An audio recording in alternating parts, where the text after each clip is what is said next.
For those of you who may not know anything about me, I am a single mom of one child, and I was married for 13 years. And when my son turned 6, his father died. And ever since then, I've been raising my son on my own. And guess what? It's not easy. But I got some tips and tricks that's helped me along the way. So come on, I'm going to share them with you.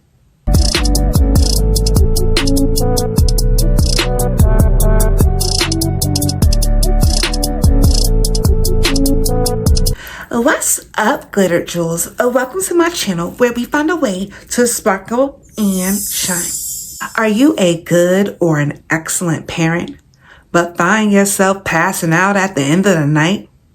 Or maybe you're just making it by the skin of your teeth.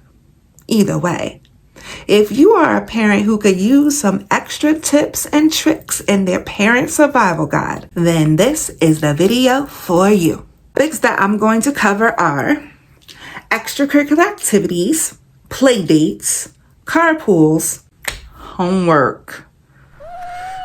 Woo, that homework. Snacks, and my personal favorites, the calendar. As a parent, the last thing you want to do is try to pour from an empty cup. So if you know you don't have the energy to take your child to 5 different extracurricular activities, don't do it.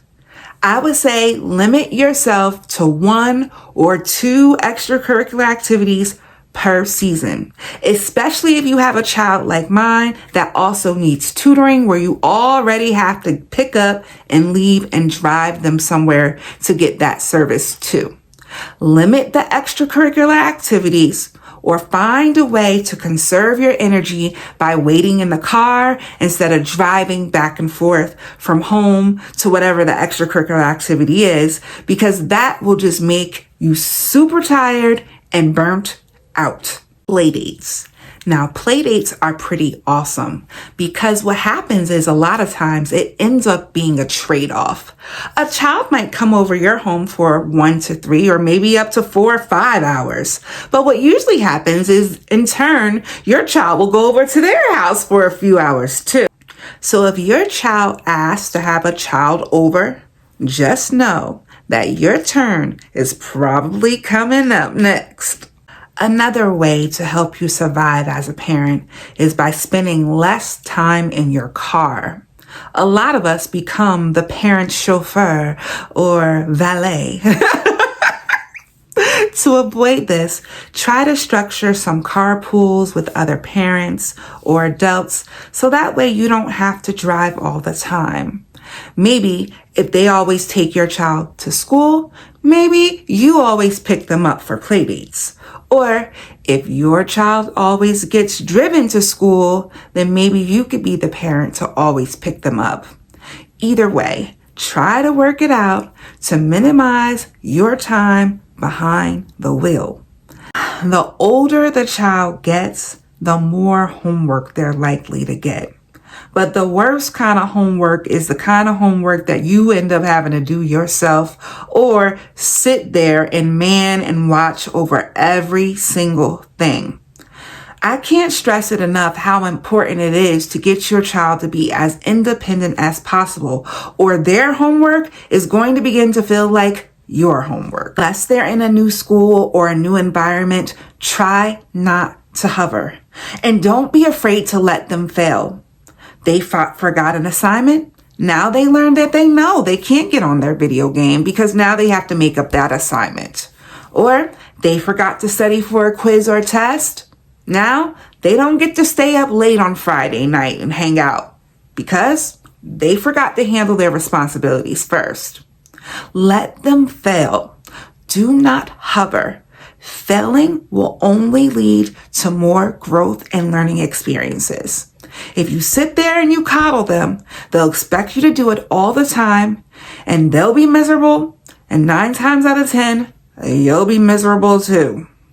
On another note, one of the biggest recommendations about homework is to not make the child do the homework as soon as they walk into the door. Now, I do understand that many parents work and send their children to after-school programs. Whatever their procedure and policy is, that's on them, and you as a parent have a choice to decide whether that's a good fit for you and your child. But if your child comes straight home after school, try to give them at least a 30-minute to an hour break before hitting the books again. As both a parent and an educator myself, I know what teachers do all day. We teach, we push, we try to challenge them. And the last thing they need when they first walk in the door is another challenge or a push. They're often exhausted and tired, so let them take the break. Which leads me to my next topic, snacks.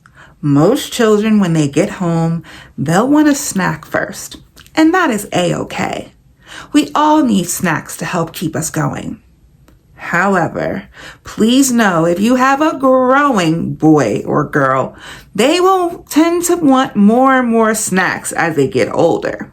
But if I were you, I would separate the snacks. The snacks just for school and the snacks just for home, and the snacks that maybe you bought wholesale at BJ's or Costco's that you don't want all out at one time. Ration out the snacks, or they'll just keep snacking. The last thing you want to do is leave your whole pantry or cabinet of snacks wide open, because guess what? If you let them, they'll eat them all. For my favorite topic, the calendar. Woo, the calendar is clutch, y'all. Another thing that will save you peace. Why? Because it's all in writing in a visible place. And literally write his schedule, whatever tutoring sessions he has, whatever extracurricular activities he has, whatever play dates he has. Any and everything pertaining to his schedule is on that calendar. So that way, I'm not getting the same old questions of when the next time you're having a play date. Or when's the next time you get to have hot lunch instead of bringing your own lunch. It's all on the calendar. And when they come around the corner asking, Mommy, Daddy, what about, you can just point right over. It's on the calendar. As I mentioned, I am a school teacher, so of course I'm going to tell you how to make a calendar for younger children too. Your children, I would recommend blowing up a calendar, making it bigger, zooming it in, and just cutting the strip for the week. So instead of having all those boxes on the fridge, maybe just a strip Monday through Friday or Sunday through Saturday, one strip going across week by week that you put up 1 week at a time. And instead of writing words, because obviously most young children can't quite read yet, use icons or draw pictures. If he has swimming, I would draw the little waves icon that looks like water so he knew it was swimming. So there's also a way to make it friendly for younger children too. Instead of using words though, use drawings or cutout icons to represent whatever their activities are. Now let's recap. The following things are going to help you survive as a parent. Tip number 1, only enroll your child in 1 or 2 extracurricular activities at a time. Tip number 2, remember, playdates are a time swap. Tip number 3, plan a carpool so you won't have to do all the driving yourself. Homework, make sure to give them breaks. Tip number 5, snacks. Be sure to divvy them up or they just might be gone. And the final and last tip is cut out the guesswork and the uncertainty and post a calendar. Well, my time is up. I've got to go. But before I do, a big shout out to all of my subscribers, both old and new Glitter Jewels. Till next time. Bye.